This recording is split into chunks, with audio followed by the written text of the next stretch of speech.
Imagine this. You wake up one morning and quietly, without drama, without announcing it, you decide something has changed. Not the world, you. You decide that today you're done explaining yourself, done saying yes when every part of you wants to say no, done smiling just to keep the peace, done shrinking so other people don't feel uncomfortable. You don't confront anyone, you don't make a scene, you simply stop. And almost immediately, something shifts. People look at you differently. Conversations feel sharper. The air feels colder. Someone says, "You've changed." Someone jokes, "You're being difficult lately." Someone pulls away without telling you why. And a question forms in your mind, quiet, unsettling, impossible to ignore. Why does the world feel more hostile the moment you stop being agreeable? You were told your whole life that being kind would make things easier, that being understanding would make people stay, that being selfless would make you loved. So why does choosing yourself suddenly feel like betrayal? This is the paradox no one warns you about. The moment you stop people-pleasing, the very people who benefited from your kindness begin to resist you. Not always loudly, not always directly, but through disappointment, through guilt, through subtle withdrawal.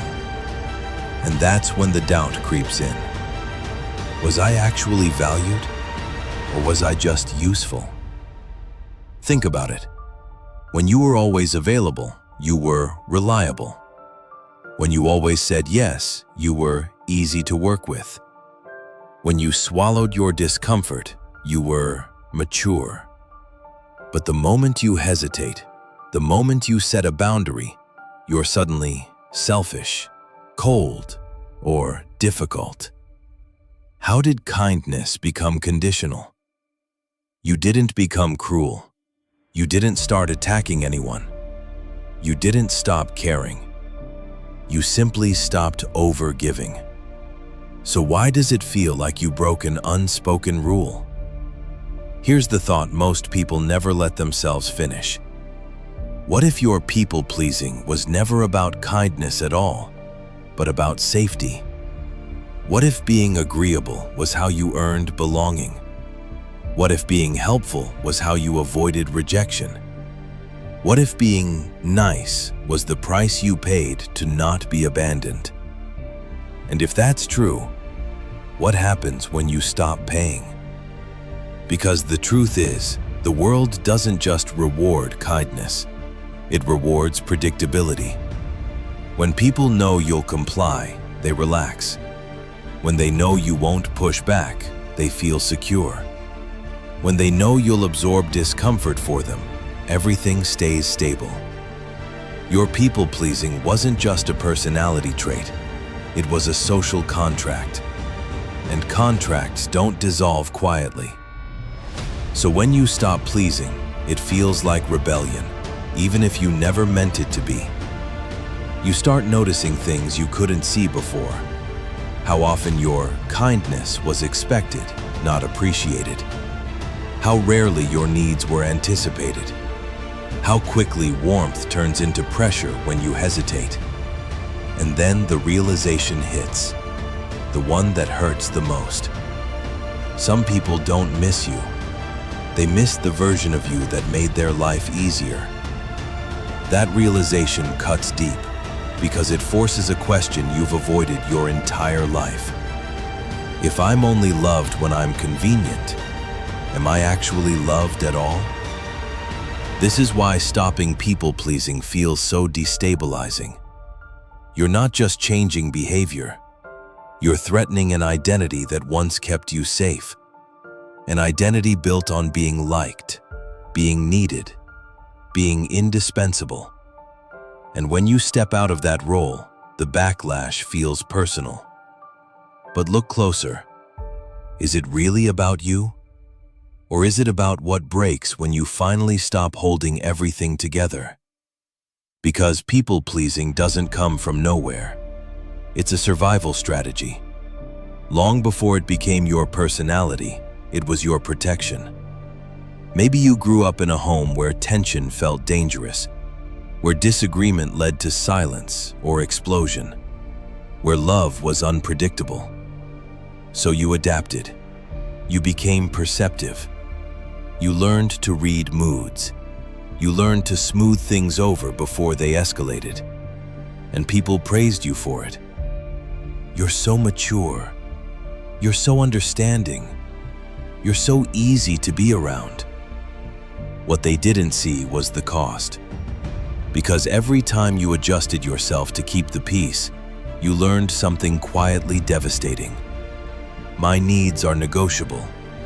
Other people's comfort is not. Over time, that belief becomes identity. You don't just please people.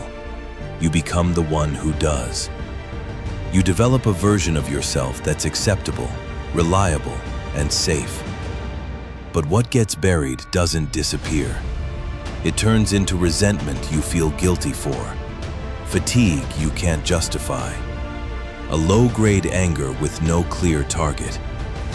You tell yourself you're just tired, that you should be more grateful, that everyone feels this way. But do they? Or have you just gotten very good at ignoring the cost?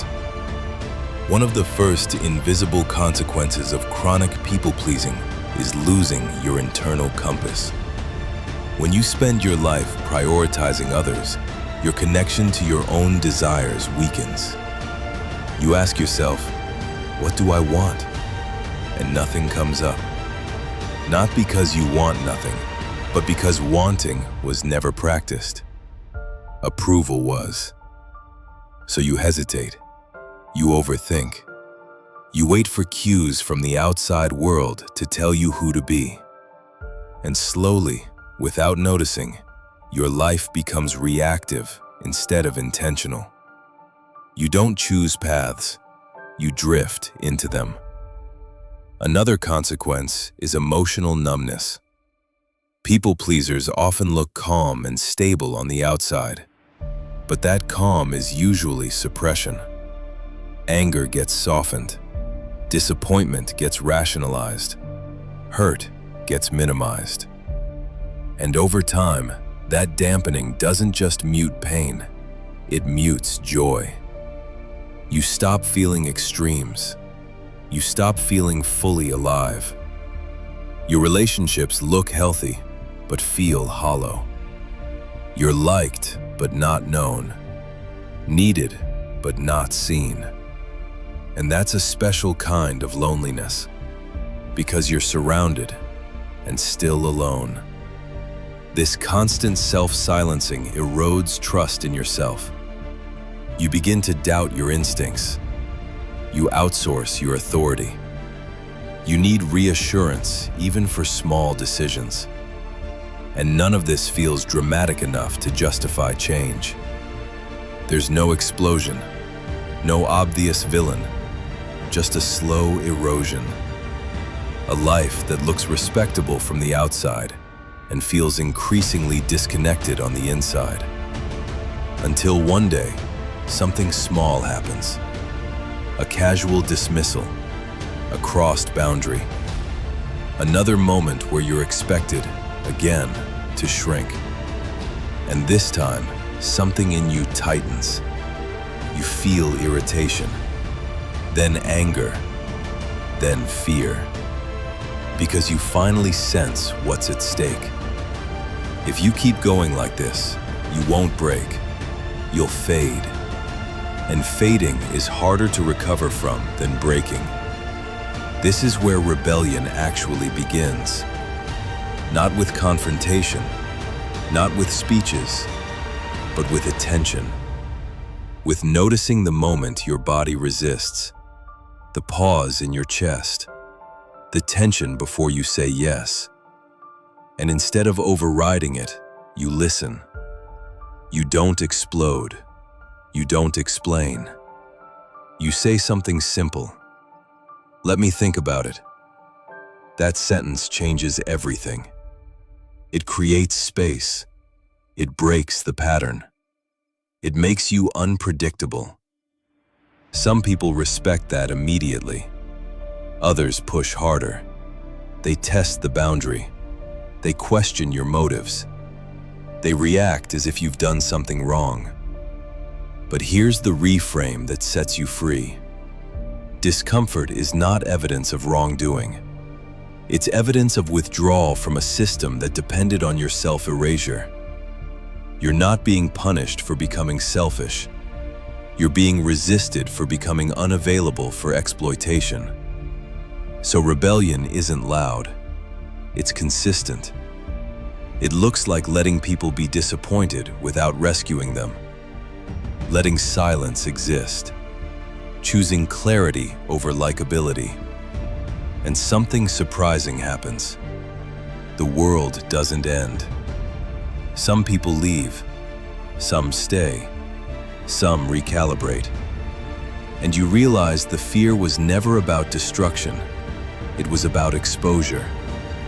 You were afraid of being seen without the mask. But without the mask, something new emerges. Integrity. You stop leaking energy. You stop over-explaining. You stop negotiating your worth. And eventually, you reach the truth most people never do. The world didn't turn on you when you stopped people-pleasing. It simply revealed the terms you were living under. You were allowed to belong only as long as you were useful. That's why it hurts. Because what you're losing isn't love. It's conditional approval.